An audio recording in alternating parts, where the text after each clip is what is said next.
Todos eles tinham algo em comum, que ninguém mais irá ter em comum com eles. Um líder político e grande legislador. Um pastor de ovelhas que era o mais jovem de muitos irmãos. Um rei famoso que tinha cerca de 1000 esposas. Um prisioneiro político. Um zelador de árvores. O marido de uma prostituta. O que todos eles tinham em comum? O que Moisés, Davi, Salomão, Jeremias, Amós e Oséias tinham em comum é que todos eles escreveram partes das escrituras hebraicas, o que é comumente chamado de Velho Testamento.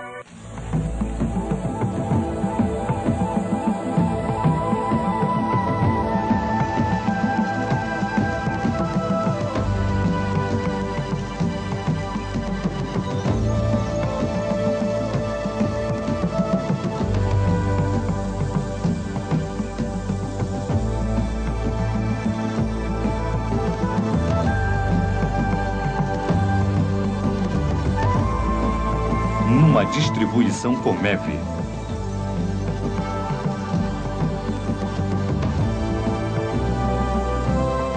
Descobrindo a Bíblia. Programa 2, O Velho Testamento, versão brasileira Dupla Mix Rio. Um trabalho de muitas pessoas. Provavelmente foram 30 autores. Levou muito tempo, na verdade, cerca de 1000 anos. Pelo menos de 1400 a 400 antes de Cristo. Essa coleção de escritos é reverenciada por judeus e cristãos até hoje.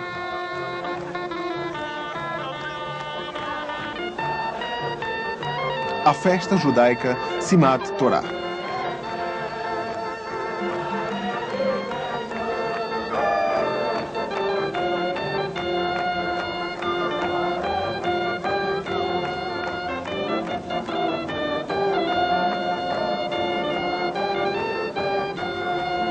Um povo quase frenético de alegria. Eles celebram um livro. Eles fazem isso a cada ano, na conclusão do ciclo anual da leitura sabática da Torá na sinagoga. Hoje vamos apresentar o Velho Testamento e, francamente, só podemos arranhar a superfície. Podemos dar a vocês alguns fatos básicos relatados nesse livro, mas aqueles a quem as escrituras foram dadas talvez nos lembrem que estamos lidando com algo que, para eles, é muito mais que um simples livro. Eu as amo como os judeus também as têm amado por séculos. Por exemplo, eu posso lhe dizer qual é a palavra central na Torá. Eu posso lhe dizer qual é a letra central na Torá. Porque por várias gerações, estudiosos judeus têm lido a Torá não como uma novela para ver como termina. Eles a leem como uma carta de amor. Por que ela usou essa palavra ao invés de outra? Por que há espaço aqui? Por que uma vírgula ao invés de um ponto? Quando se lê uma carta de amor, se pergunta o que ela quis dizer com esta palavra? Nós não a vemos só como um livro. Nós não a vemos como histórias, nem como código de lei. Nós a vemos como uma carta de amor de Deus. Estas escrituras hebraicas decisivamente formaram a memória e a identidade de um povo único. Elas são reverenciadas como escrituras da antiguidade, prezadas até hoje como uma palavra viva. Uma tradição muito antiga dos judeus é a Torá, ou os primeiros 5 livros da Bíblia. Já existia no céu antes de Deus as dar a Moisés, mesmo antes do mundo ser criado. O legendário rabino Akiba, no século II, realmente chamava a Torá de o instrumento precioso pelo qual o mundo foi criado. E Judá Halevi falou que Deus criou o mundo com o propósito de revelar a Torá. Os rolos usados na adoração judaica são uma coleção de escritos agrupados durante muitos séculos pelo povo judeu. Estas escrituras hebraicas são também comumente chamadas de Velho Testamento. Testamento aqui se refere a um pacto, ou concordância, ou uma série de acordos entre Deus e o povo de Israel. A coleção. Os judeus dividem suas escrituras em 24 livros, dentro de 3 seções: a lei, os profetas e os escritos. A lei é também chamada de Torá, ou os 5 livros de Moisés, ou o Pentateuco, que são 5 rolos. A lei consiste em Gênesis, Êxodo, Levítico, Números e Deuteronômio. Estes 5 livros são os mais importantes para os judeus. Os outros livros são reverenciados e importantes também, mas a Torá é central. Estes livros cobrem os acontecimentos da fundação para a humanidade e para a história judaica. Gênesis inicia com o começo, a criação do mundo, e os primeiros 11 capítulos são sobre Deus lidando com a humanidade. Então, no capítulo 12, o foco muda para o indivíduo chamado Abraão e sua família. Ele viveu há 4.000 anos e veio da cidade de Ur, localizada onde hoje é o Iraque. Abraão, sob a ordem de Deus, deixou seu lar e saiu pela fé para uma terra diferente, a qual ele foi chamado para ser o pai dessa nação prometida. Encontramos seu filho Isaque e neto Jacó. Gênesis termina com José e o povo de Israel se hospedando no Egito para escapar da fome. Em Êxodo, aprendemos como o povo foi escravizado no Egito e sobre o miraculoso resgate que Deus providenciou. Levítico, Números e Deuteronômio nos dão detalhes da formação do povo judeu depois do Egito e as leis, a adoração e ensinamentos em que o povo resgatado era organizado por Moisés. A próxima seção das escrituras hebraicas são chamadas de os profetas. Os profetas estão em 2 seções. Os profetas formadores, Josué, Juízes, Samuel, Reis, nos dão a história do povo judeu quando entraram na Terra Prometida. Era a época em que Israel era regida pelos juízes, a era dos reis, Saul, Davi e Salomão. Então, a divisão final entre 2 reinos, do norte e do sul, e a eventual queda de ambos os reinos invadidos por potências depois do povo ter negligenciado a lei de Deus. Os últimos profetas nos dão mais histórias e ensinamentos de como Deus lida com seu povo. Estes são Isaías, Jeremias, Ezequiel e o livro dos 12. Os 12 são também chamados profetas menores. Não porque não sejam importantes, mas porque eles são curtos em extensão. A terceira parte das escrituras hebraicas são conhecidas como os escritos, uma seção variada que inclui os Salmos, o livro dos hinos de Israel, e a literatura da sabedoria, de Provérbios, Jó e Eclesiastes. Os outros livros são Cantares de Salomão, Ruth, Lamentações, Esther, Daniel, Esdras, Neemias e Crônicas. Agora, temos aquele total de 24 livros que correspondem exatamente aos 39 livros do Velho Testamento, como achamos em nossas Bíblias cristãs. A diferença é devida à divisão de Samuel, Reis e Crônicas e Esdras, Neemias em 2 seções cada, e contando cada um dos 12, ou profetas menores, como livros separados. Do que se trata? Isso ajudará a compreender sobre o que as escrituras hebraicas tratam, se vocês pensarem nelas girando em torno de alguns conceitos-chave que, para simplificar, nós resumimos com palavras que começam com a letra P. Elas têm a ver com providência. As escrituras hebraicas manifestam uma conscientização constante que o Deus que criou tudo está envolvido com sua criação e ativo na história da humanidade.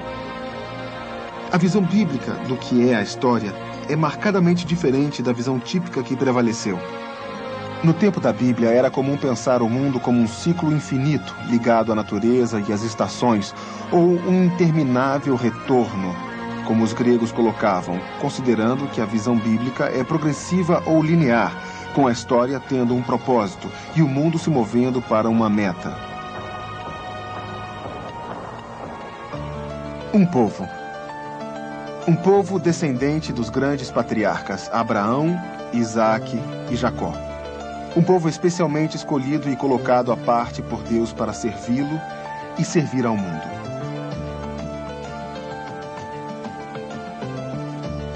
Um lugar. A terra de Israel, prometida a esse povo por Deus se eles o seguissem fielmente. Uma promessa. Esse povo e Deus foram unidos por um pacto, ou um acordo, de que Deus estaria com eles, os guiaria, os abençoaria se eles seguissem o caminho de Deus. Profecia. Profecia nos dois sentidos da palavra. Primeiro, as profecias eram avisos contra a injustiça, a idolatria e o mal social. Segundo, profecia como predições sobre o futuro, incluindo a garantia de que o Messias viria para salvar e libertar o seu povo. As escrituras hebraicas, então, são sobre a relação de Deus com os seres humanos, seu povo, nosso mundo e a história. Ela lida com lugares que, mesmo hoje, milhares de anos depois, vocês ainda quase podem ouvir os ecos dos acontecimentos históricos. Lugares como a terra que Abraão deixou para seguir a Deus. Ou Negueb, onde Abraão se instalou depois da destruição de Sodoma e Gomorra. Ou o Egito, onde Israel foi mantido cativo. Ou o Rio Jordão, que eles atravessaram para entrar na terra prometida. Ou Jericó, a cidade murada conquistada pelos israelitas. Ou o Pilar de Absalão, perto de Jerusalém, erigido para perpetuar a memória do trágico filho de Davi. Assim, as escrituras hebraicas estão repletas com histórias de um povo e lugares específicos. Vamos ver apenas uma, com um pouco mais de detalhe. José, uma história antiga de relevância permanente. Encarando os mesmos velhos problemas. Favoritismo paterno criando rivalidade entre irmãos. Sedução por um adulto. Assédio sexual no trabalho. Dizendo não à imoralidade. Sofrimento pelas convicções. Curando o trauma familiar. No final do Gênesis encontramos José. Ele era o mais famoso dos seus 11 irmãos e o preferido do seu pai. Ele lhe deu uma túnica especial.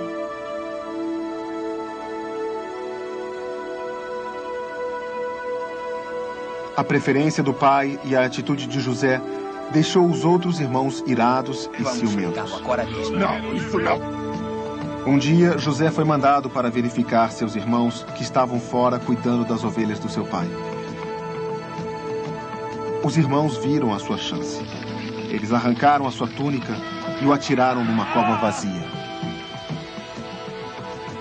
Ao invés de deixá-lo morrer, decidiram vendê-lo aos mercadores que iam a caminho do Egito.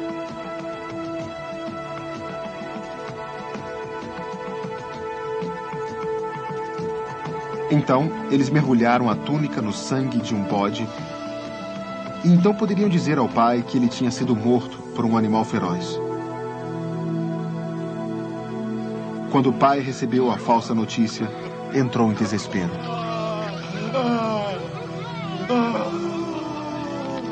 José foi levado para o Egito e vendido outra vez, agora para Potifar, um dos guardas do faraó.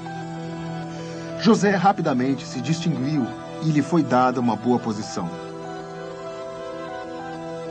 Mas a esposa de Potifar tinha desejos sexuais para com o jovem.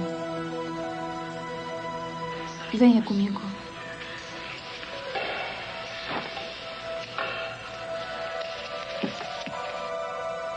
Quando ele recusou o seu assédio, ela o caluniou e ele foi posto em uma prisão.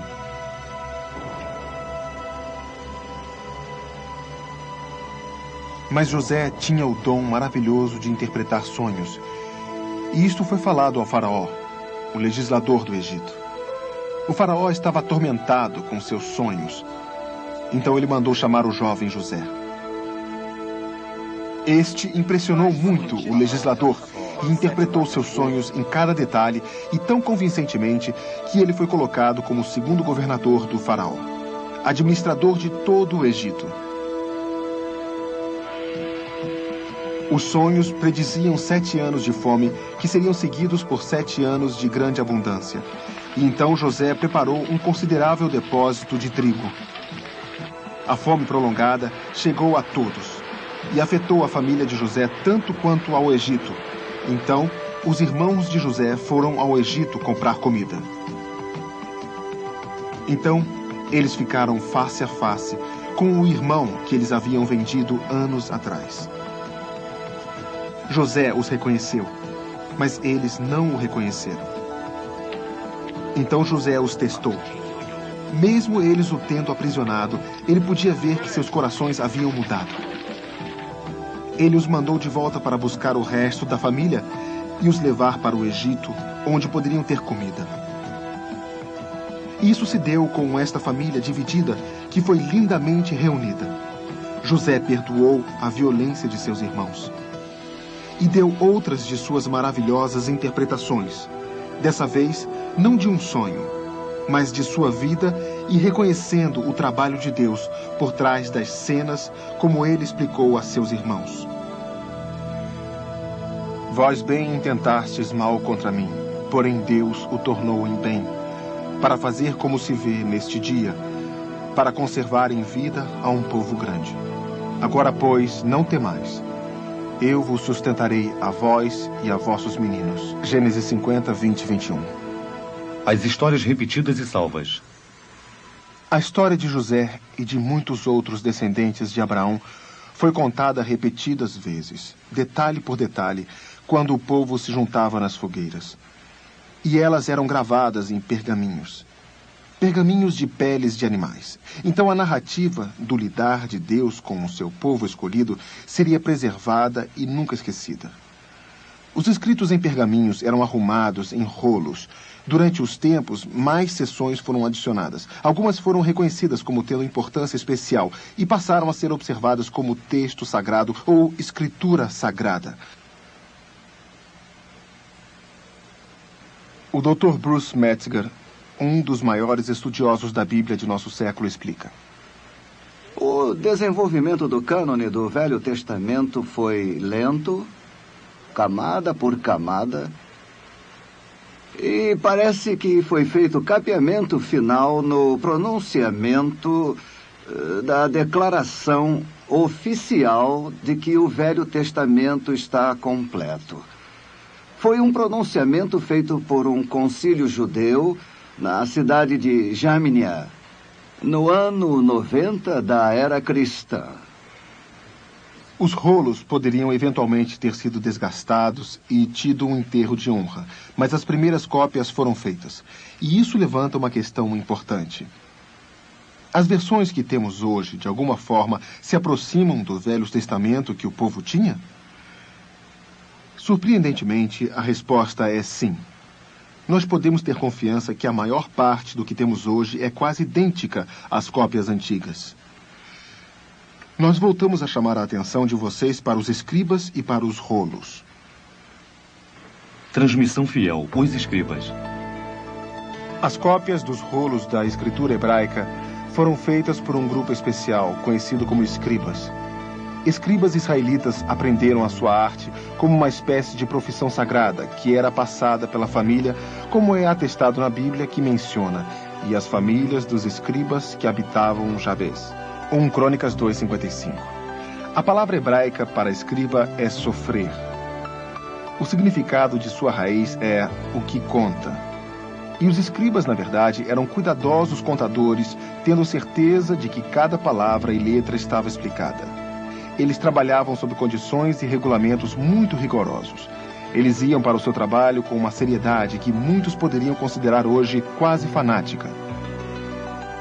Por exemplo, os escribas judeus maçoretas, que escreveram à mão as cópias da Bíblia, trabalhavam sob leis que tentavam garantir o máximo de exatidão.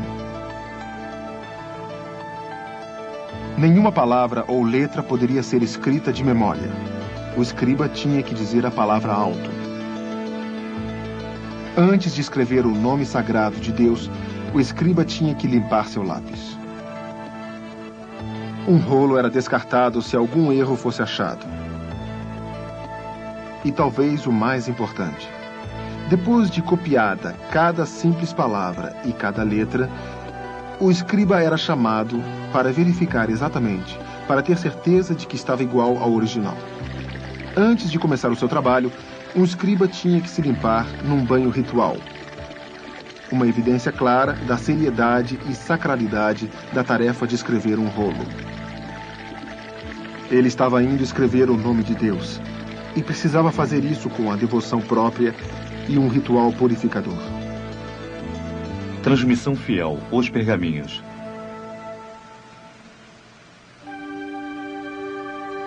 Existem os rolos do Mar Morto.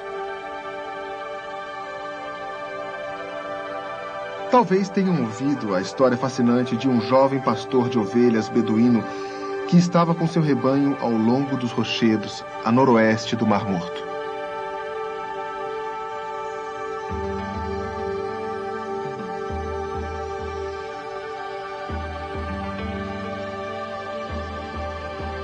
Ele irrefletidamente jogou uma pedra para dentro de uma das cavernas. Ouviu algo se quebrar. Ele investigou e achou os antigos rolos armazenados em grandes jarros.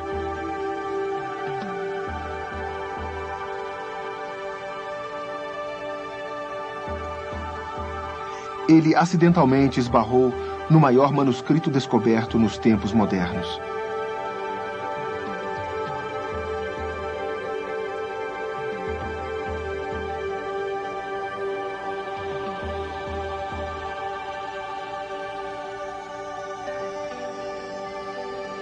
Muitos daqueles rolos datam de uma época anterior à de Jesus e estão incluídas cópias de seções de cada livro do Velho Testamento, exceto Esther. Existe uma cópia quase completa do livro de Isaías. Antes da descoberta dos rolos, as cópias mais antigas das escrituras hebraicas datavam de cerca de 900 anos depois de Cristo.